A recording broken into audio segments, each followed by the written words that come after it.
All right, ladies and gentlemen, we have a flight attendant on deck. I will try to keep my commentary to a minimum. This couple was married for 18 years. My wife and I had a strong marriage or so.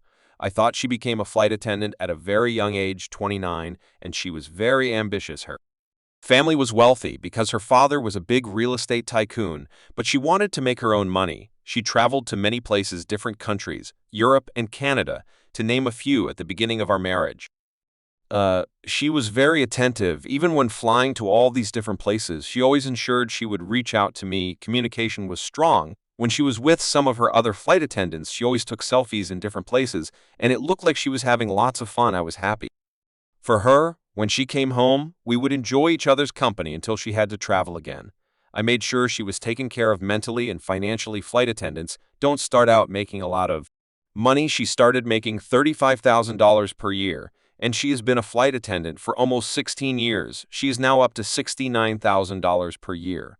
We lived in a nice home and had two nice cars. I owned two real estate brokerage firms, so I made enough to support both of us, even if she didn't work. But I had one physical quality that she didn't like. My wife is 5'11", and I am 5'8", so yeah, I am shorter than my wife. This is something a man can't change. And it's sad that most women won't even talk to a guy because of his height. He has no control over that. Women need to realize a man can be shorter than her and still keep her safe. We had been married for 18 years, and I really thought we overcame that. But that was about to change. Well, on her last trip when she landed, surprisingly, I didn't hear from my wife until the next day, which was strange, but I let it go. She probably needed time to herself. When she did call, I didn't question her about it. I was just happy to hear her voice. She apologized for not calling and promised she wouldn't do it again. I simply told her not to worry about it. She told me she would be home in a few days. We chatted a bit longer, then hung up. Fast forward a few days, she came home.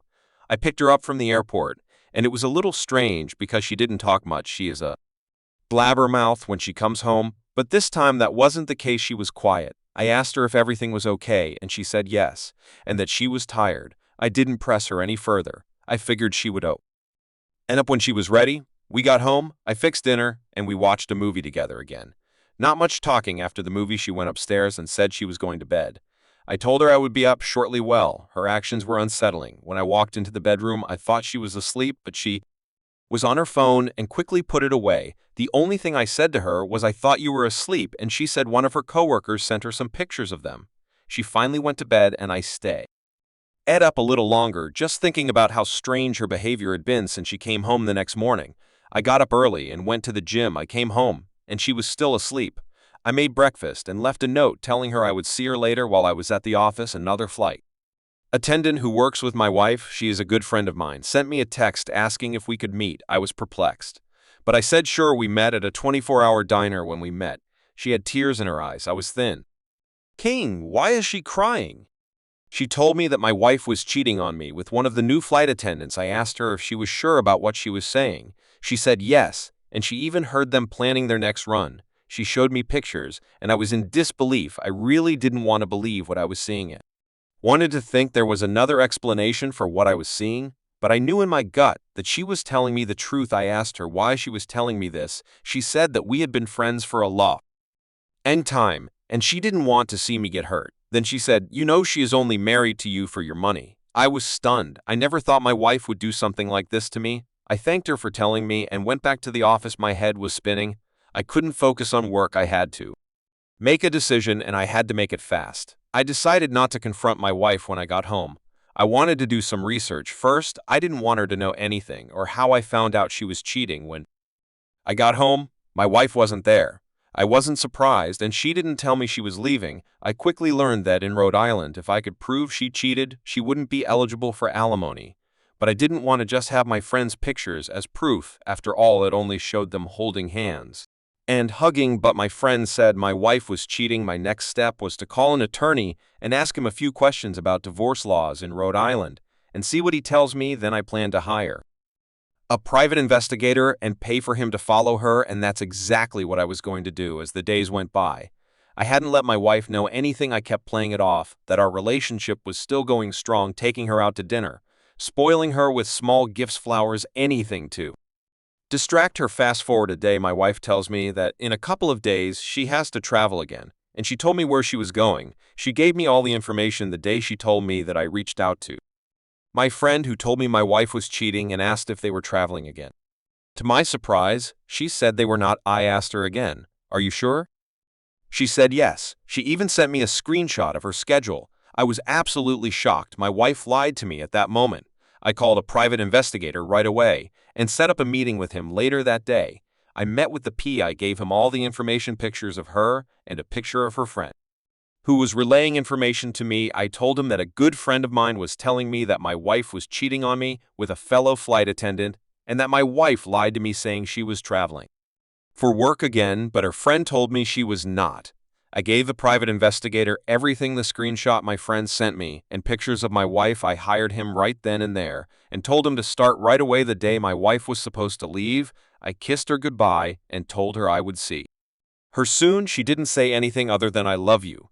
She even had her uniform on when she left. As she walked out the door, I knew she would be in for a surprise with what I had in store for her. 3 days went by, and I hadn't heard from the private investigator, and I hadn't heard from my wife either. At that point, I knew she was cheating. The next day, I called the divorce attorney and asked him if my wife was entitled to any alimony in the state of Rhode Island. If she cheated, he told me that she was not. I asked him what I needed to do to make sure I didn't get taken advantage of. He told me I needed proof, and a lot of it. The private investigator called me 2 days later and told me he had tons of evidence. My wife was not only cheating, but she was sleeping with multiple people. I couldn't believe it. The private investigator told me that my wife was staying in a hotel for days at a time, and the hotel she frequently stayed at was an hour away. The private investigator showed me everything he had, and I was disgusted. I couldn't even look at my wife the same way ever again. I asked him if he could send me everything he had, and he did after I got the footage from the private investigator of my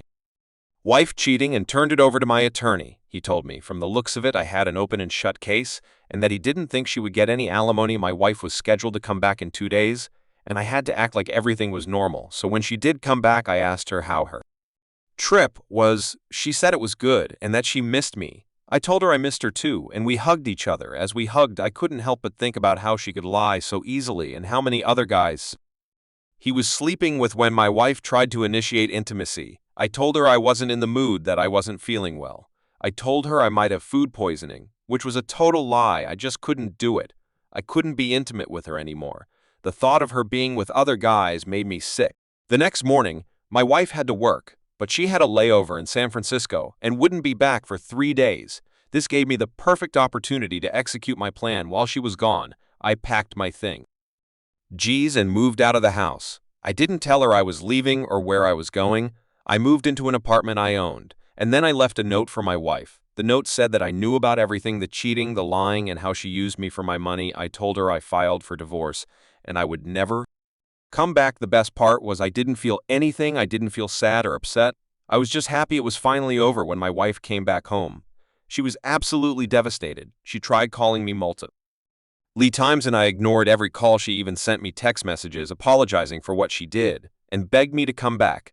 I never responded. A few days later, I saw my attorney again and showed him the messages my wife sent me. He told me I didn't have to respond. He said if she ever called me again, should just block her. I ended up doing just that. At the end of the day, she didn't get a single penny. The house was mine. The cars were mine, and everything in them was mine. I got everything. I knew I made the right choice when I saw her at the court hearing, and she had this look of disbelief on her face when she realized I was getting everything. That look of despair will forever stay with me. As I walked out of the courtroom, I felt a weight lift off my shoulders, a freedom I hadn't experienced in years. It wasn't the material things that gave me satisfaction, but the fact that I had taken control of my life.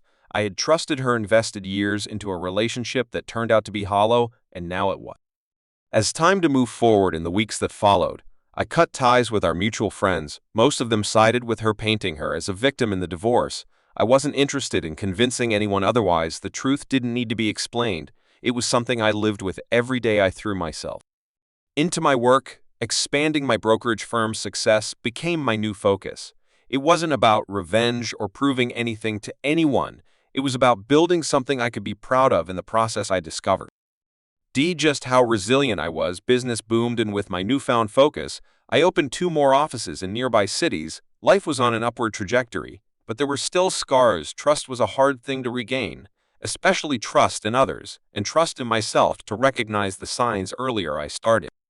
Seeing a therapist something I never thought I'd need, but the conversations helped. They helped me understand that I wasn't to blame for her infidelity, that I couldn't control her actions, only my response to them, and that response was clear now to move on. One day out of the blue, I received a letter in the mail. It was from her. I debated whether I should even open it, but curiosity got the better of me.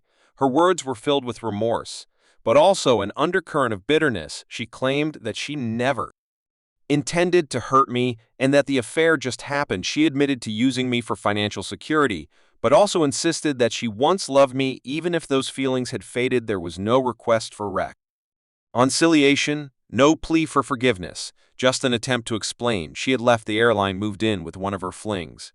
But it didn't work out. She hinted at being lost, at how her life had spiraled after our divorce. For a moment, I felt pity, but only for a moment. I folded the letter and placed it in a drawer, knowing I'd never look at it again. I had already closed that chapter of my life, and her explanation didn't change anything. Months passed, and I began to open myself up to new relationships. Lie cautiously, I started going out with friends again, attending business events, and enjoying life on my terms.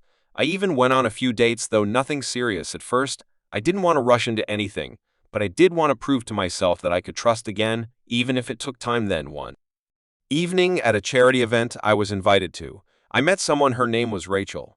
She wasn't glamorous like my ex, but she had a warmth about her, someone who was genuine, grounded. We clicked instantly, sharing stories about our lives, our careers. She worked as a social worker, helping families in crisis. It was refreshing to meet someone whose values weren't driven by material wealth or status. She was someone who understood hardship, but also joy. As the months went by, Rachel and I grew closer. She wasn't a replacement for what I had lost, but a new beginning, a reminder that love could be built on something real: mutual respect, honesty, and understanding. She knew about my past, and I knew about hers, but we didn't eat those shadows define us. One evening, as we were having dinner at her place, she asked me about the divorce again, curious how I felt now that time had passed. I paused, reflecting on everything. I'm grateful for it. I said finally, it showed me who I am, what I deserve. Rachel smiled understanding. She took my hand, and for the first time in a long time, I felt that sense of peace I had been searching for. Life wasn't perfect, but it was mine, and I had learned one of the hardest lessons a person could sometimes. Letting go is the greatest gift you can give yourself. The past stayed where it belonged. Behind me, I had new dreams to chase, a future I wanted to build, and this time I knew I was with someone who wanted to build it with me, not for what I could give her, but for who I truly was.